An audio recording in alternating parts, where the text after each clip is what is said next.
Petit effet avec quelques cartes, simplement 4 cartes rouges et 4 cartes noires. Et vous savez ce qui se passe quand on mélange de l'huile et de l'eau? Eh bien l'huile remonte à la surface. On imagine que les cartes noires ici, ce sont les particules d'huile et les cartes rouges, les particules d'eau. Ce qui fait que lorsque je mélange l'huile et l'eau comme ceci, on peut bien vérifier que les cartes sont mélangées. Noir, rouge, complètement mélangées. Jusqu'au bout. Mais si on attend un petit peu, l'huile et l'eau se séparent. Et c'est pour ça que l'huile remonte, tandis que l'eau se retrouve en dessous. La question qu'on pose parfois, c'est comment peut-on les mélanger? Oui, parce qu'en réalité, on ne peut pas. Mais on peut en utilisant un autre principe de physique qu'on appelle l'inertie. Alors voilà comment ça se passe. On va déjà laisser l'eau, dans un premier temps, sur le tapis, et l'huile en main. Et je vais violemment frapper l'eau, enfin l'huile avec l'eau.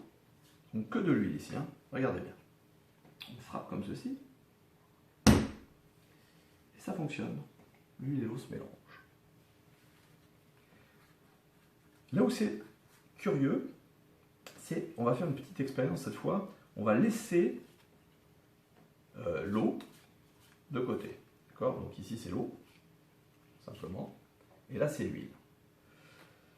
Et avec l'huile, je vais me proposer de transformer ces particules d'huile en particules d'eau, en fait, les faire redevenir rouges. On y va, regardez bien. On fait... Et la première devient rouge, en fait de dos, hein, je n'avais pas précisé, mais c'est de dos. On continue. Deuxième devient rouge. Troisième devient rouge. Et pour la dernière, et maintenant les 4 cartes ici sont rouges. Alors le truc c'est que ces 4 cartes noires finalement à dos rouge. Donc c'est pas logique ça. On aurait peut-être pu avoir des cartes rouges à dos rouge et des cartes noires à dos noir.